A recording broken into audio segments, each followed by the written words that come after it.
અત્યારે છે ને મેસેજનું થોડુંક વધી ગયું છે, એટલે આપણે ઓનલાઈન ફોર્મ ભરીને ગમે એમાં એટલે એ ફોનમાં મેસેજ આવી જાય, અથવા તો આપણે એટીએમમાંથી પૈસા ઉપાડવા જઈએ ને તોય આપણા ફોનમાં મેસેજ આવે, આપણા એકાઉન્ટમાંથી કોઈક પૈસા ઉપાડે ને તોય આપણા ફોનમાં મેસેજ આવે. એટલે ઘણી એવી સિસ્ટમ છે કે આપણે એના ફોર્મ ભરીએ એટલે એ આપણા ફોનમાં મેસેજ આવે.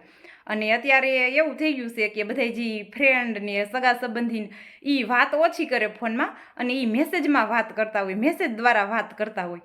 અને ઘણીવાર એવું થાય કે આપણા ફ્રેન્ડ હોય કે આપણા કોઈ સગા સંબંધી હોય, આપણે એને મેસેજ કરીને એટલે આપણા મેસેજના જવાબ જ ન આપે. એટલે જ્યારે તમારા કોઈ ફ્રેન્ડ કે સગા સંબંધી તમને જ્યારે મેસેજનો જવાબ ન આપે ને, એટલે તમારે છે ને એને એક મેસેજ કરવાનો કે એલા મને છે ને તારા વિશે એક વાત મળી છે હો. અને પછી છે ને નેટ બંધ કરી અને આપણે સૂઈ જવાનું. પછી ભલે એ મેસેજ કરે, આપણે જવાબ નહીં દેવાના.